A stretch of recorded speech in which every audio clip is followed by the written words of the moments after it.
disagree with the plan that the affirmative side has just presented. It is impractical, illogical, and undesirable.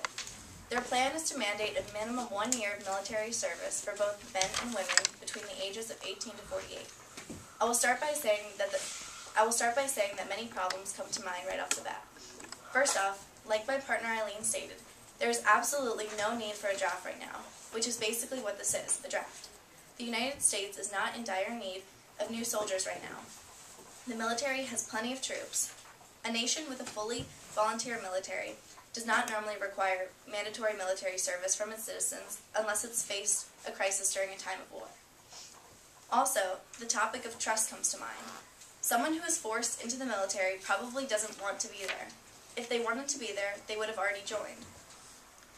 Having been a soldier for the last 3 years, I am totally against conscription. I could never fully trust anyone forced into my profession for a short amount of time. That quote is from Ensign Evan Seyfried, my brother, who is in the Navy.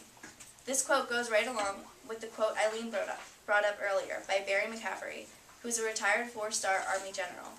He stated that the national service is an absolutely bad idea because it would lead to lesser quality soldiers. We just can't trust that they'll work as hard because they simply don't want to be there.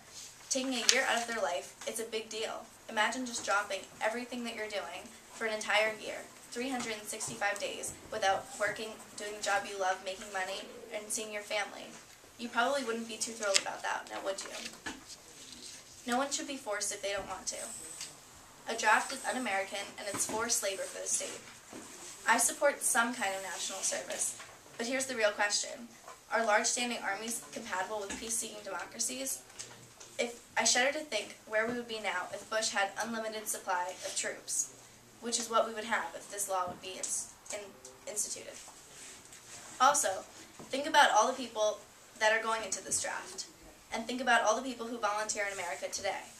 According to the Journal of Philanthropy.com, 26% of all Americans volunteer and help make the world a better place every year. That's 26 American citizens that you'd be taking away from their work and putting into and making them serve in the military. Like I mentioned before, a draft is un-American, it's forced labor for the state. If the state wants more soldiers, they should pay for them. The amount of money it costs to train these soldiers for just 1 year is a huge waste. What about the people with physical and psychological issues, like Eileen mentioned? If I'm remembering correctly, as it is now, a person is excluded from service if they're dependent on medicine that they can't go for without a prolonged period of time. And Sydney mentioned that they could get a doctor's note. But how many doctor's notes could they put out? Like, a lot of people could make excuses. Also, from an article from the New York Times entitled "Thinking About the Draft," it states that arguments have been made that conscripts have low morale and little motivation to properly serve in the armed forces. Some say that many conscripts are physically or mentally unfit to be trusted and need training, educating, and counseling that military cannot provide. And finally, because of time and resource constrictions, many military service opponents point out that the conscript usually receive unfit training, which can cause real issues during hostile situations. End quote.